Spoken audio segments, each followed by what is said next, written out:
রাহমাতুল্লাহি ওয়া বারাকাতুহু। আমার মা 1 বছর পূর্ণ হয়েছে 21শে জুলাই। এটা হয়তো আমার বাবাও জানে কিনা আমি জানি না। এটা আমি খেয়াল করেছি, আমি ফেসবুকে লিখেছি যে আজকে মায়ের জন্য হালকা একটু দোয়া আপনাদের সঙ্গে, আর কিছু না, দোয়া নিব এবং যার মা ঘরে আছে তার জন্য কি করা দরকার সে উপলক্ষে 5 মিনিট বক্তব্য দেব ইনশাআল্লাহ। আপনারা শুনবেন তো ইনশাআল্লাহ। আমি শুরু করে দেই এভাবে।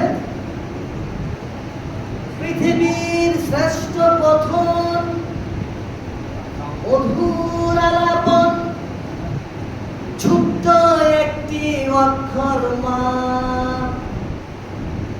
সকল বিত্ত ভৈভব টাকা করি কোনো কিছুই নাই তার সাথে তুলনা।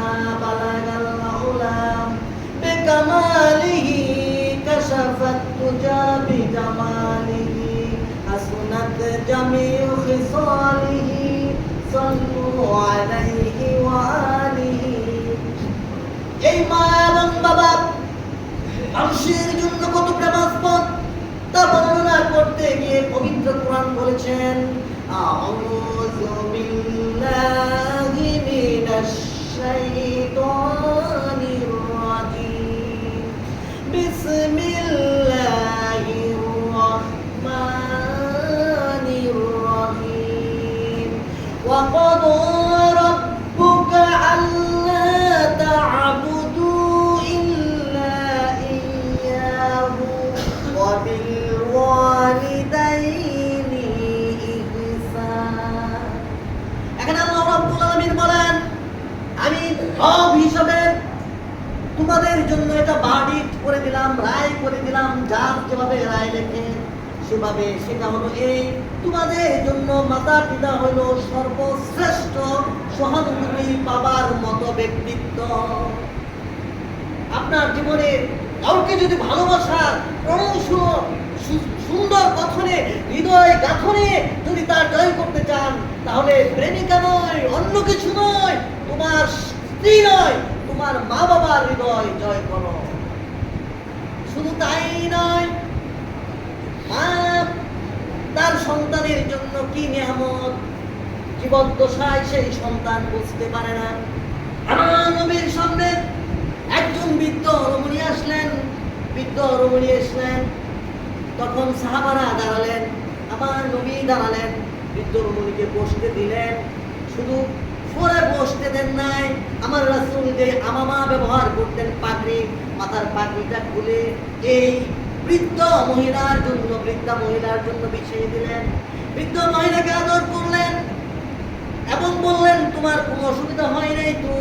বৃদ্ধ মহিলা বললেন, না, আমার কোনো অসুবিধা হয় নাই। অনেকক্ষণ আলাপ করলেন, কানে কানে কিছু কথা বললেন। বৃদ্ধ মহিলা চলে গেলেন, রাসূল দাঁড়ালেন। চলেন কোন সাহাবা, হযরত ওমর, হযরত আবু বকর রাদিয়াল্লাহু তাআলা আনহুমা, তারা বসা, সকলে বসা। যখন মহিলা চলে গেলেন, রাসূল বললেন, ইয়া হাবিবাল্লাহ, পৃথিবীর পরে আপনার চাদরে কেউ বসতে পারে, তার ক্ষমতা পৃথিবীর বুকে কারণে। আপনি বলুন কার জন্য আপনার মাথার পাগড়িকে বিছায়া দিলেন? আমার রাসূল বললেন, সাহাবারা শুনো, আমি খুব কম বয়সে মা হারিয়েছি। যখন ছোট্ট ছিলাম মায়ের দুধ আমার কিসমতে হয় নাই, সুতরাং আমি যার দুধ খেয়ে যার দুধ পান করে আমার রক্তের মাঝে যার সেই রক্ত মিশে গিয়েছে, উনি হইলেন আমার দুধ মাতা হালিমাতুস সাউদিয়া। চিন্তা করেন, একজন দুধ মাতা, তার জন্য আমার রাসূল যদি এরকম করতে পারে, আমাদের মা যার গর্ভে থেকে আমরা জন্ম গ্রহণ করলাম, সেই মার জন্য আমাদের কি করা দরকার? এজন্য আল্লাহ রাসূল বলেছেন, রাগিমা আনফুহু কিলা মান ইয়া রাসূলুল্লাহ ক্বালা মান আদরাকা ওয়ালিদাইহি ইনদাল কিবার আহাদুহুমা আও কিলাহুমা সুম্মা লাম ইয়াদখুলিল জান্নাহ। আল্লাহ রাসূল বললেন, ওই মানুষগুলোই ধ্বংস হোক, ওই মানুষগুলোর পতন হোক। সাহাবারা বললেন, ইয়া রাসূলুল্লাহ, আপনি তো কারো ধ্বংস চান না, আপনি দয়াল নবী, মায়ার নবী, কারো ধ্বংস চান না, কেন আজকে এই ধ্বংস কামনা করলেন কার জন্য?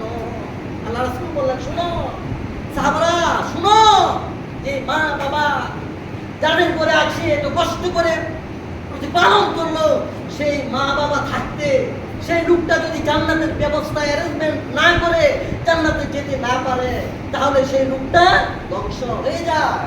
এই জন্য কবি সুন্দর করে বলেছেন, পৃথিবীর পরে মা আছে যার ঘরে, তার চেয়ে সুখী আর কেহ নয়। পৃথিবীর পরে মা আছে যার ঘরে, তার চেয়ে সুখী আর কেহ নয়।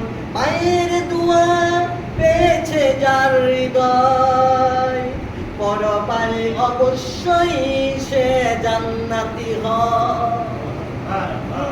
কি চাই? কিচ্ছু দরকার নাই, আপনার জমি জমা কিচ্ছু দরকার নাই, বিল্ডিং কিছু দরকার নাই। যদি মা আপনার প্রতি সন্তুষ্ট হয়ে যায়, মা যদি দোয়া করে, আল্লাহ আমার ছেলেকে তুমি জান্নাত দাও। আবু হুরায়রার মা, কথা শেষ করছি, উনি ছিলেন অমুসলিম।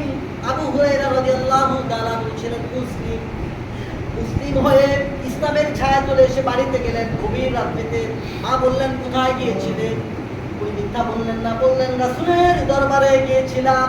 যার কদম চুমতে পারলে হৃদয় বিশ্ববাসী ধন্য হয়ে যায়। মা বললেন, এত সাহস, আমার সাথে কাউন্সিলিং না করে তুমি ইসলামের ছায়া তলে আসলা। মা কি করলেন? মারলেন। কি করলেন?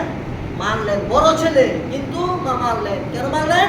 কেন? তার সাথে কাউন্সিলিং না করে ইসলামের সূচিত ছায়া তলে আসলেন। দেখেন, আল্লাহ রাসূলের কাছে গিয়ে আবু হুরায়রা, বড় ছেলে, কান্না কান্না। রাসূল বললেন, আবু হুরায়রা তুমি কাঁদছো কেন?